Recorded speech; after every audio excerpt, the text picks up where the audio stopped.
Well,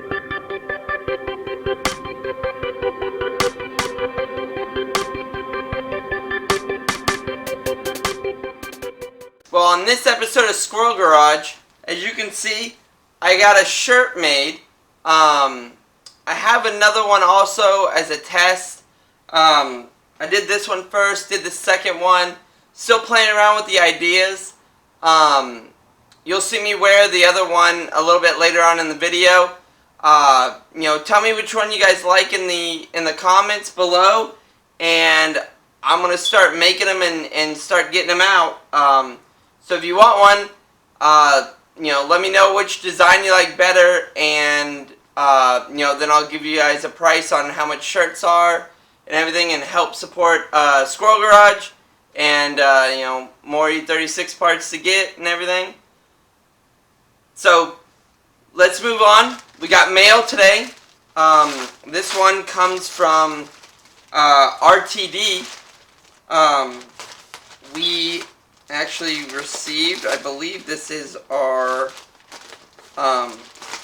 my shifter assembly. As many of you guys know, my that's a lot of wrapping. My shifter in my M3 is super worn out. All the bushings are just shaky when you drive. So contacted RTD, and they hooked me up with this pretty little package. So let me get this open, and I'll be right back.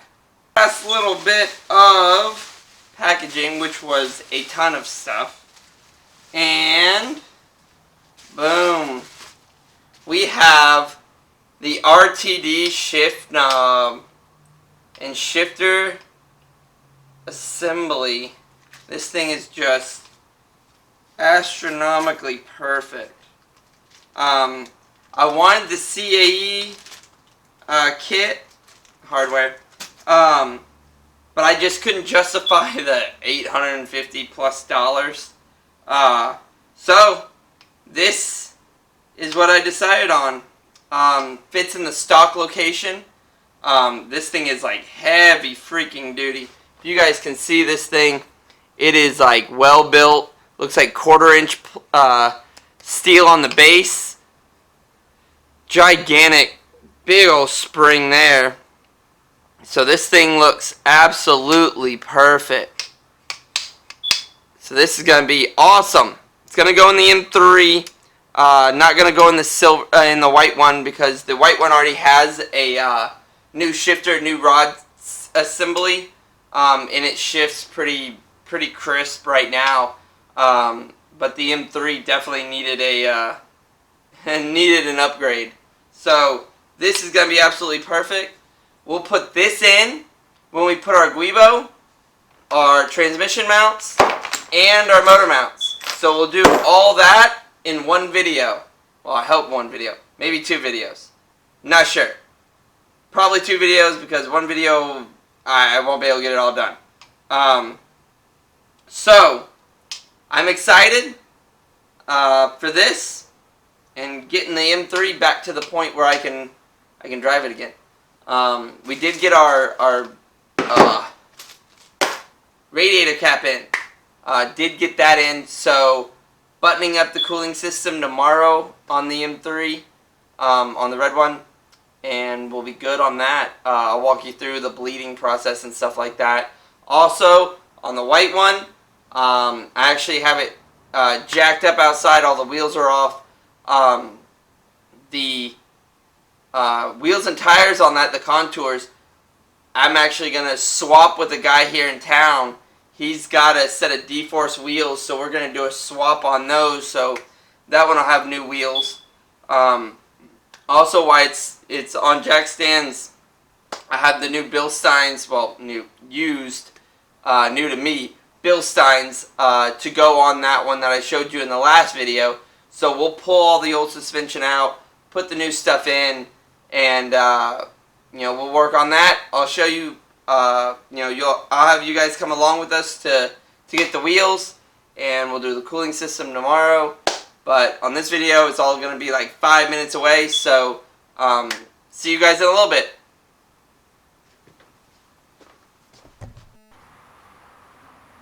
Okay guys, well, I came out here to work on the red M3 real quick. Buttoned up all the rest of the cooling lines, put clamps on everything. The tank's all hooked up. The only thing I'm missing is the hose from the top of the radiator to the coolant tank. That's this steam hose. I just haven't run that. I just haven't found the length long enough. Riley has like 3 feet, but I need like a 6-foot line. So I'm just waiting for that. But other than that, the cooling system on this is done. Everything is back together. We just have to put the intake back on the supercharger. But as far as that is, this one's pretty much done for now, other than running the gauges inside the car. But we'll get to that in a little bit, in a future video. But for right now, as far as the motor and the cooling system goes, it's completed. It's done. Radiator's in. We got to put all the vanity covers back on and everything. But this one's done. And we're going to kind of move over to the Alpine White M3. I took off the wheels last night. Was going to trade with somebody today, but the deal fell through, so I'm back on the market looking for wheels for that. Kind of want to get away from the stock wheels. But while we have the wheels off, we'll swap out the suspension. Still waiting on springs to come in for those Bilstein shocks. But we'll pull all the old stuff. And my goal is to clean up the wheel wells and get them prepped. I'm going to spray a bed liner inside. Not like a super rough bed liner, but like a sanded bed liner inside the wheel wells to protect them. And at the same time, once that's dry, we'll put in the new fender liners I got for the front that match up with the new bumper for the front. But we're going to jump out there and do some cleaning and removing of the rear shocks. So let's jump out there real quick and do that. So guys, we're down here on the Alpine White M3. We're in the passenger side wheel well. As you can see, it's pretty dirty. Our fender liner's kind of loose here, and this one's been broken up here and doesn't have the attachment points. The driver's side's actually missing the entire inner panel. But you can see everything's pretty dirty. You know, the previous owner of the car didn't move under its own power for 2 months, something like that. So it's been sitting. You can see the bump stops here are just coming apart. All that'll be replaced with the new suspension. But for now, what we want to do is get in here. I'm going to remove this fender liner so I can prep it for the new fender liner to go in. And once we get that removed, then we'll... Okay guys, well, we have the whole underside. This is the rear of the car. We have all this clean. It's dry. It's ready to go. I bought some undercoating. What is this? Rubberized undercoating from Rust-Oleum from Lowe's. They were on sale for like $4 a can.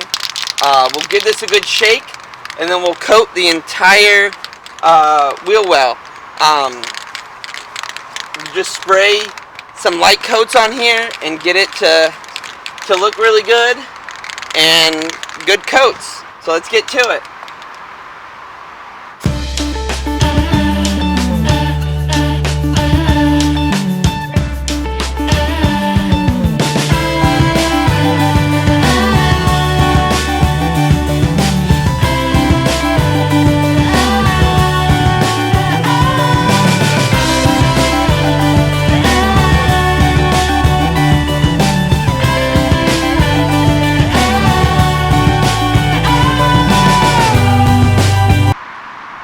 Car with the new lip on it. Okay guys, on the front I've taped off what I don't want to spray, which is the ABS control box and the fitting for the brakes, the brake line. I know I said I was going to take out the strut, but fighting the rain and don't really need to remove it. If I spray it, I spray it. No big deal. But we're going to coat everything underneath here and get it setting up.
Well, guys, we have the undercoating done on the wheel wells as I showed you. All 4 are done. I have 2 coats on them.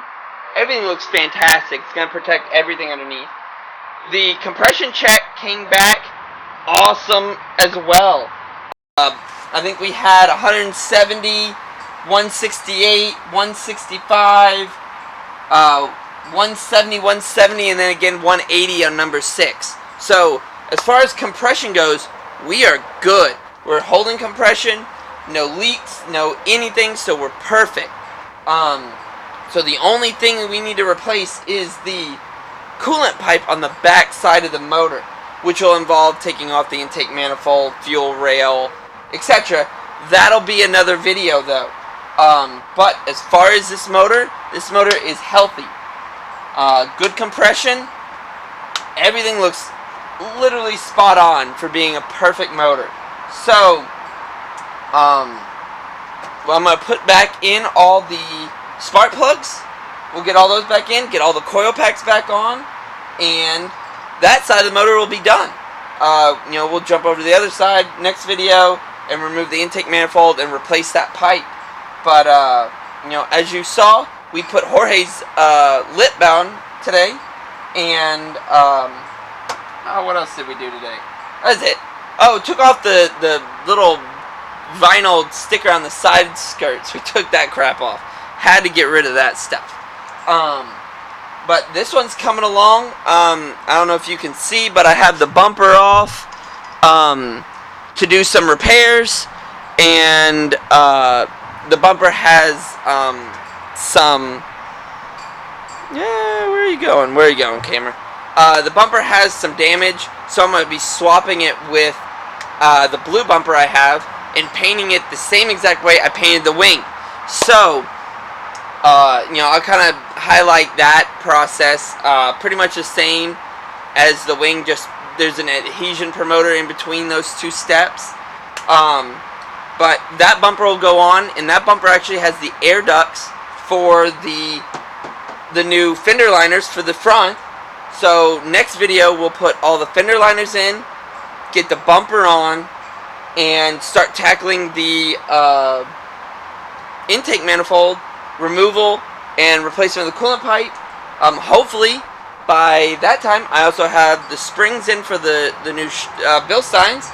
We'll get all that put on and put this thing back down on the ground. So till next video, See you guys. Subscribe, like the video. Do you have any comments, questions, anything? Put it in the video below and the comment section.